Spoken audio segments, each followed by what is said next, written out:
it's Bernadette here. Welcome back. Thank you so much for joining me. Today we're going to talk about Savasana. So Savasana is the final pose in yoga and an asana practice typically, where we lay on our backs and rest and let our body relax, and we sort of reap all the benefits of the postures that we've just done.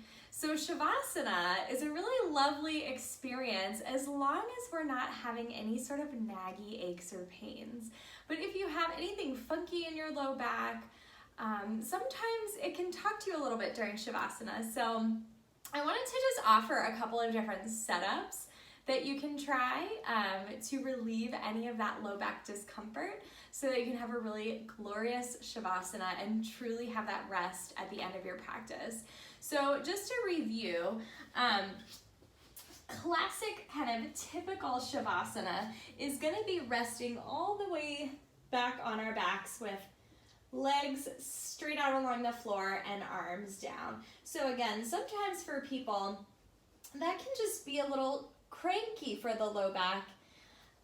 So a great option is if you have a bolster, or even if you're at home and you just have a couple pillows or something, you can prop up underneath your knees, and that will take sort of the natural arch out of your back. So your back is a little bit more comfortable on the floor, and then you can truly rest. And when you're here, just let your legs really rest on your prop so that everything's relaxed and you don't feel like you have to hang on at all.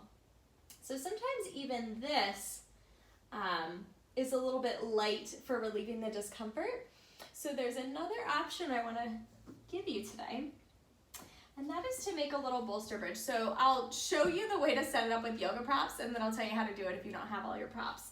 So if you have a bolster and a couple of blocks, you're gonna make a little man-made bridge, and I'll set this up from the front view so that you can see here.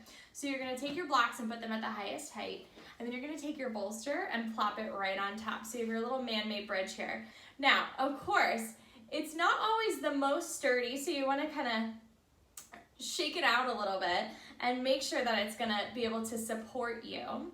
And then once you have your setup, and I'll turn it sideways now so that you can see, once you have your setup, again, make sure it's sturdy here, then you're gonna come onto your back and prop your legs all the way up on your bolster bridge. And again, once you get there too, make sure nothing's gonna fall over while you're in your Savasana so that you can really flop your legs and rest. And that takes that sort of natural arch out of your back so that your back can rest and it doesn't have the weight of your legs kind of tugging on it. So go ahead and try both of these. And then for this posture, for legs up, if you don't have a bolster and a bunch of blocks and stuff like that, the other option is to just grab a chair. So just to save time, I won't grab one right now, but if you grab a chair, and then you'll be even more of like at a 90-degree angle. So you'll have your legs right up on that chair, and then that's really nice for your low back as well, to just relieve any kind of funkiness so that you're not being distracted by your back during Savasana. So those are my little Savasana tips. I hope this has been super helpful and useful. I wish you a glorious yoga practice and a glorious Savasana.